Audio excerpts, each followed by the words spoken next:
In the world of 3D modeling, geometry provides the skeleton, but it is texturing that truly brings a model to life.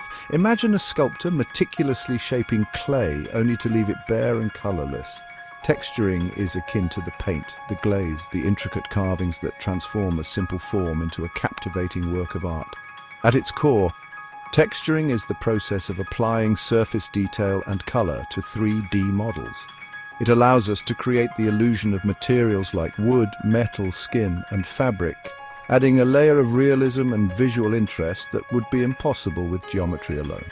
Just as a painter uses brushes and pigments, 3D artists employ a variety of tools and techniques to craft textures that enhance the visual appeal and believability of their creations.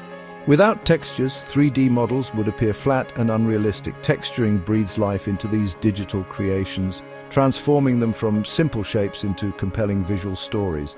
Whether it's the intricate bark of a tree, the rough surface of a stone wall, or the subtle sheen of a silk scarf, textures provide the visual cues that allow us to perceive the world around us. From the mundane to the fantastical, texturing empowers artists to create immersive digital experiences that captivate the eye and engage the imagination. Just as a painter employs a palette of colors, 3D artists utilize various types of textures to achieve different visual effects. These textures work in concert to define the way light interacts with a surface, creating the illusion of depth, texture, and material properties. Diffuse maps. The foundation of a material's appearance. Diffuse maps dictate the base color and pattern of a surface. Imagine painting a wooden toy chest. The diffuse map would determine the wood grain, knots, and overall color of the wood. Specular maps. These maps control how much light a surface reflects, influencing its shininess. A polished metal surface would have a high specular value, resulting in bright, distinct reflections, while a piece of rough wood would have a lower value, producing softer, more diffused reflections. Normal maps are like optical illusions for 3D models. They use variations in color to trick the eye into perceiving small-scale surface details that aren't actually present in the model's geometry. This allows for incredibly detailed surfaces without the need for millions of polygons. Ambient occlusion maps. These maps simulate the subtle shadows that occur in crevices and contact points where ambient light is blocked. Think of the darkened areas where two bricks meet, or the shadows cast by the folds of a curtain. Ambient occlusion maps add a layer of depth and realism, making objects appear more grounded in their environment. Just as writers choose different file formats for their documents, 3D artists select texture formats based on their specific needs.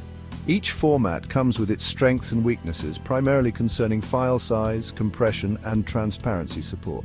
PNG, Portable Network Graphics. Known for its lossless compression and support for transparency, PNG is a versatile format well suited for textures with sharp edges and transparent areas, such as logos, decals, and interface elements.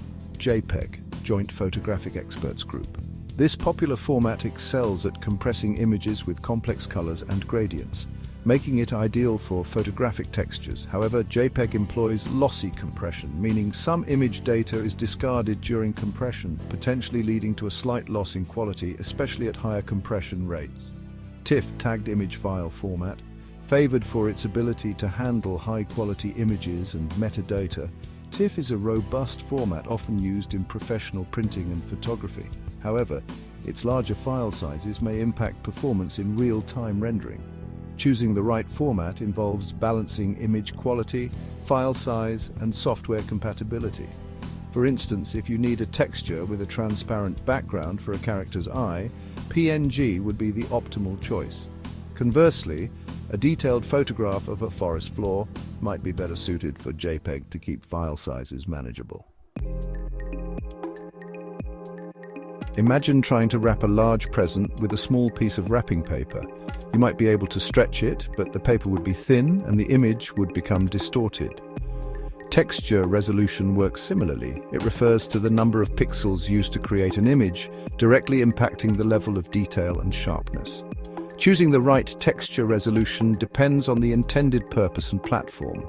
A high-resolution texture, for example 4096 by 4096 pixels, would be ideal for a close-up render intended for print, while a lower resolution, say 1024 by 1024 pixels, might suffice for a real-time game environment viewed from a distance.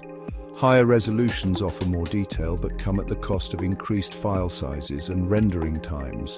It's crucial to strike a balance between visual fidelity and performance. Using overly high-resolution textures can lead to longer loading times, reduced frame rates, and increased memory usage, especially on devices with limited resources.